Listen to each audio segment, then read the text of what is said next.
Amadísimos hermanos, en estos días que estamos meditando de manera continua la carta de San Pablo a los romanos, hemos comenzado ya el capítulo 8 de esta carta. Particularmente de estos capítulos en adelante, viene a presentársenos esta sección exhortativa sobre vida moral del cristiano.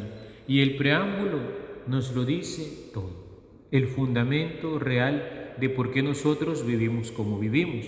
Ya hemos dicho en otras ocasiones que la vida del cristiano se dice una vida espiritual porque es una vida animada por el Espíritu Santo.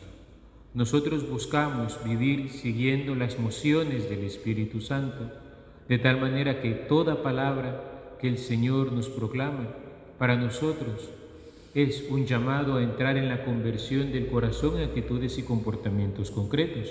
Es el Espíritu de Dios que nos habla por las Escrituras, que nos habla por sus mandamientos, que nos habla por la enseñanza de la Iglesia, por la vida de los santos, que nos habla de modo ordinario también en la oración, que nos habla de muchos modos. Pero hemos de estar atentos a escuchar su voz, porque aquellos que se dejan mover por el Espíritu Santo son los que viven como hijos de Dios. Por eso el apóstol se maravilla y dice, qué hermoso es, ¿no?, que nosotros podemos llamar Padre a Dios.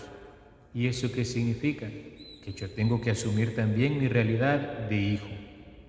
Ahora bien, para vivir según el Espíritu hay que ir mortificando esas tendencias desordenadas que nosotros habitualmente llamamos las obras de la carne, a partir de San Pablo. De manera que todo nuestro obrar corresponde a nuestra identidad de hijos. En esto, los santos son los grandes campeones de la fe. Nosotros podríamos pensar, ¿no?, ¿qué movía a un San Martín de Porres, por ejemplo, a ser un hombre compasivo, siempre buscando ayudar al pobre y necesitado, sea desde el punto de vista material, sea desde la ayuda, desde sus conocimientos, ¿no?, de botánica y enfermería, sea incluso, ¿no?, orando por los pecadores empedernidos y haciendo penitencia por ellos, sino el hecho de contemplar a Jesucristo, que es el ungido del Padre por el Espíritu Santo, y él también sentirse conmovido, es decir, movido con él, para poder obrar lo mismo que Jesús obraba. Uno se pregunta, ¿no? Es impresionante ver en la vida de santos como San Martín o Santo Domingo de Guzmán, que en medio de sus noches de oración lloraban por la conversión de los pecadores. Pero eso es lo que el mismo Jesucristo hizo. Al ver que Jerusalén no entraba en la conversión, que dijo, Jerusalén, Jerusalén, ¿cuántas veces he querido acogerte como la gallina a sus pollitos, pero no has sabido reconocer el paso de tu Señor? Y lloraba por Jerusalén. ¿Y dónde imitaría o de dónde sacaría San Martín, por ejemplo, el hecho de querer pasar veladas enteras en oración, no noches enteras, sino de Jesucristo, que pasaba noches enteras en oración? ¿De dónde sacaría, no, nuestro querido Martín, ese deseo por la penitencia física de un modo especial, sino por querer imitar a Jesucristo en su pasión? Al fin y al cabo, la vida de los santos es la imitación de la vida de Jesucristo en sus virtudes. Nosotros podríamos preguntarnos también hoy, ¿a qué me invitará el Espíritu aquí y ahora para poder imitar de un modo mejor a Jesucristo? Hay quienes quizás tenemos que salir de nuestros rigorismos y ser más misericordiosos.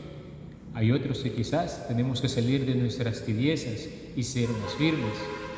Hay quienes quizás el Espíritu Santo nos está pidiendo dejarnos formar de un modo mejor para salir de la ignorancia en la que muchas veces vivimos sumidos voluntariamente.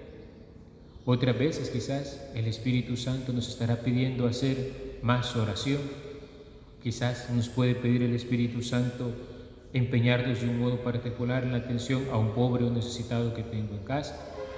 Quizás el Espíritu Santo hoy me está pidiendo a mí, aquí y ahora, que deje ya un resentimiento, que aprenda a perdonar a alguien, que aprenda a entrar en la obediencia, ¿no?, también a su palabra en particular. ¿Qué me pedirá a mí el Espíritu hoy?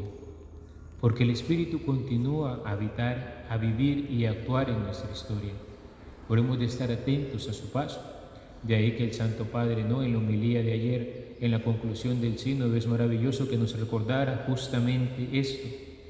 Las dos cosas que nos harán vivir en el amor, que es vivir en el Espíritu.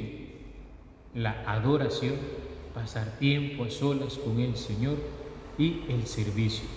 Aprender a trabajar por el reino, a trabajar por Jesucristo, a servirle a Él.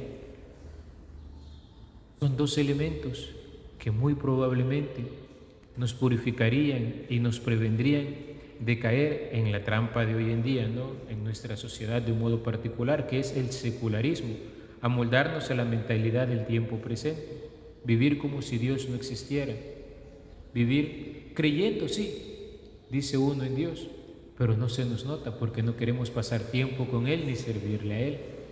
Pidámosle al Señor hoy, por intercesión de San Martín de Porres, que también nosotros aprendamos a vivir esta vida en el Espíritu. Alabado sea Jesucristo. Por siempre sea alabado.